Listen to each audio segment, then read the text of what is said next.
bu örneklemlerden biz şunu net bir şekilde çıkarabiliyoruz. Küresel bir su krizi var. Ve suyun adaletli paylaşılmaması durumu söz konusu. Şimdi Bağkur sahasında özellikle inşa edilen barajlar 1970'lerden sonra inşa edilen hem güvenlik amaçlı hem özel savaş politikaları çerçevesinde inşa edilen barajlar bugün daha güneyde sınırları aşan bu Fırat-Dicle nehirleri özellikle sınırları aştığı için diğer aşağıda kalan hakları yani diğer bölge haklarını çok ciddi oranda susuz bırakıyor ve etkiliyor ve bu onları göçe zorluyor.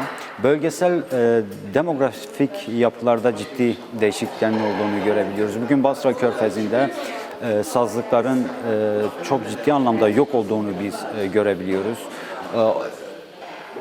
İnşa edilen bu HES'lerle su varlıklarının tamamının neredeyse kuruduğunu gözlemlemekteyiz. Siyanürle aranan altın yataklarında bugün özellikle Ağrı bölgesinde, Diyadin ilçesinde Murat Nehri'nin kıyısında oluşabilecek bir siyanür sızıntısı bütün bir havzayı telafisi olmayacak şekilde yok edebilecek düzeyde bir krizle karşı karşıyayız. Bu politikalar aslında sermaye ve devletin ortak politikaları. Bununla yürüyor bunlar. Özellikle Şırnak bölgesinde, Cudi'de onlarca maden arama alanları devasa büyüklükte. Bugün Zilan bölgesinde biz bunları net bir şekilde görebiliyoruz. Ağrı'da biz bunu net bir şekilde görebiliyoruz. Yani bu özellikle su politikalarında biz bunu net bir şekilde şunu görebiliyoruz bütün Kürdistan'da. Bağkur sahasında yapılan bu barajlar daha aşağılarda yaşayan halklar için bir silah olarak kullanılıyor. Yani biz bunu Saddam Hüseyin rejiminde de gördük Irak'ta. Suyla tehdit etme, suyla susuz bırakmayla tehdit etme ve bunun sonucunda oluşan göçleri de biz iyi biliyoruz.